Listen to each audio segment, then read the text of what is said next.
We're on patrol with the Chief. Join Chief Charlie Beck for a conversation regarding the Chief's message for the month of July 2015.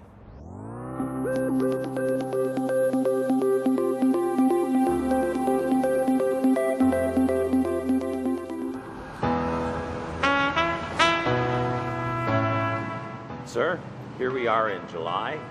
Coming up on our schedule is the World Games Special Olympics beginning on July 25th. Absolutely right, Jack. This is the largest athletic event to come to Los Angeles since the 1984 Olympics. As a matter of fact, it's the largest athletic event in the nation this year. We will have literally thousands of participants and tens of thousands of supporters here. It's a huge event. It takes place all over the LA basin, and I hope everybody that's watching this gets involved. As a department, how are we preparing for this event? We've worked through an exhaustive planning process, taking a full-time efforts of a police commander to make sure that this will not only be a safe event, but it'll be a well-run and a fun event. All of us have an opportunity to become involved. You know, many athletes are sponsored by members of this police department. People from all over the world will be competing. And if you pick some of the events to go to, you're going to see them, and you're going to see them at their best. And sir, our torch runs, we've had tremendous participation in all of our divisions. What a great thing to do. And Los Angeles police officers were involved with it every step of the way. We had a number of police officers that not only came in as reserves, but also full-time to work this and to make sure that the torch run went off without a hitch. As a matter of fact, I got to stand in front of Parker Center when Juvenile Division brought the torch in. I was just in awe of the effort they put forward and the enthusiasm that they have. Now, just recently, I mean, this is really incredible. You were awarded a 40-year pin. Congratulations. Well, you know, if nothing else, I'm durable, right? So, 1975, the first time I put on this uniform, I was a reserve officer assigned to Rampart. I was also a civilian employee at the Rampart Station. It was a very different time, but it was the same police department. It was a police department that believes in its community. It's a police department made up of brave men and women who risk their lives to keep people safe every day. The department has changed physically and demographically over the years, has it not? You know, we are a true reflection of the changes in the city. Nothing stays the same, and Los Angeles Police Department certainly changed and has changed. You know, our demographics almost exactly match the city of Los Angeles. I'm very proud of that because I think that we reflect the city in a way that no other entity does.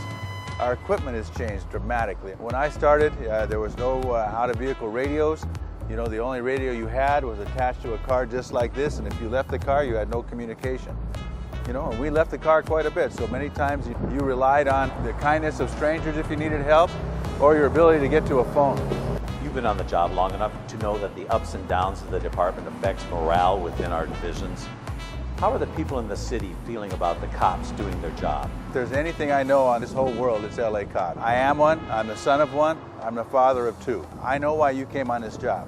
I know that if you wanted an easy policing job, there's a lot of other agencies you could have gone to where the conditions are better, the pay might even be a little bit more, and it's certainly much less hazardous. But that's not where you went. You became a Los Angeles police officer.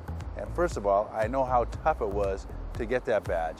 And I also know how much all of you respect the badge and those that wear it. And I know you will keep working because that's what we do. That's who we are. At the core of Los Angeles police officers is a work ethic that is unmatched in policing because we believe in this city and we want to make it safe. It's amazing about the impact we have, not only in crime, but the impact that we have on people's lives, such as that young man who lost his braces in Newton Division. Analia Ramirez talks in Spanish to reporters about her possessions that were stolen from her car on the morning of June 9th. The most important item belonged to her 9-year-old son Giovanni, his orthopedic leg braces that he relies on for walking due to his cerebral palsy. Well, one of the trademarks of this police department is that we have big hearts. You know, we see tough things every day, and once in a while you get a chance to make a difference in somebody's lives, and we seize that chance. And Newton Division did just that. Immediately, the first thing that we did here is open up our wallets and start up a collection from within all the officers. So Newton Division stepped up, and they not only stepped up to replace what he lost, but to make it even better than it was, and they did. A lot of young officers are new on the job and they are unfamiliar with the police commission. How would you react to questions regarding what they do on that panel? Police Commission fills a very valuable role. It's a unique role in Los Angeles. It's one that is sought after all across the nation, and that is civilian oversight tempered by professional police management, which is what I provide. And to young officers that I run into on the street, I tell them this: I know your job. I did your job. I understand what you go through. I'm here to help you and enable you to do the best that you can do to make this city safe. I believe in you. I believe in your training. I believe that you have been selected to be the best police officer in the nation. Now I just need to help you do that. Let me ask you a personal question. We're not talking about the officers, but let's talk about the public in general. What do you think that their viewpoint of our department is? The vast majority of the people of Los Angeles absolutely support the Los Angeles Police Department. They know we do a difficult job, and we do it to a standard that is unmatched in policing.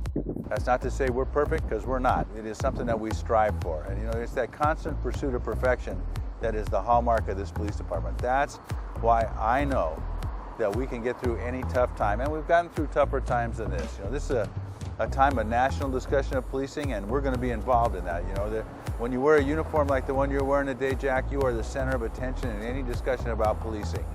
And that's the way it should be. I accept that responsibility, and everybody that wears this badge should do the same. This is a 1978 Plymouth. It's powered by a V8. I think this one's a 383. They made a lot of noise and a lot of heat, and they were even a little bit on the fast side. They don't handle near as well as what any of you drive. Their brakes aren't that great, but I did spend a lot of time in them. They're an iconic piece of history. Those are not toys on top. That's the emergency equipment. Those are the red lights, and in the center is the siren. Nowhere near as good as what you have now. Nowhere near as safe as what you have now, but that's how we did the job back then. The first generation of this exact car didn't have power steering, didn't have power brakes, had roll-up windows. For those of you who don't know what that is, look it up, and no air conditioning. You want to talk about a hot summer day trying to parallel park something as big as this in a tight, constricted city street with no power steering and no air conditioning. You know, by the time you were done parking the car, you were worn out. I know a lot of cops are concerned about on-body video and how that's going to change policing. And one of the things that I do to put it in perspective is tell a story about the radios. You know, in this car, your only connection to communications was this radio and the 5-foot cord that connected the mic to the radio. About 1983, when we got our first remote out-of-vehicle radios, the first time that we were able to maintain communications away from the car with anybody outside of the vehicle, many police officers were worried that that was going to change policing negatively forever. And the reason they were worried was because now communications could get hold of us at any time, and that we were never free to be out for investigation. Now, fast forward 30 years later, nobody would think about leaving the station without a remote out-of-vehicle radio. But back when this car was new, you know, that was seen as a piece of technology that made us highly skeptical. Now look where we are with the new Ford Explorers. Great car. I know that sometimes we complain about the little things. You know, maybe the visibility is not as good as the Crown Vic was. You know, maybe it's a little different than what you're used to. But that is a great piece of technology. I look at each and every one of those cars before we make a selection. I personally drive them. I personally drove those Ford Explorers before we decided we would purchase them, and they're a great car. Are they perfect? No, but nothing is.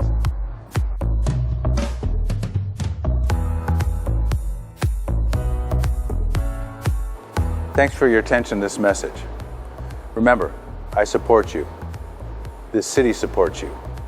You take care of yourself, and you take care of each other. Thank you.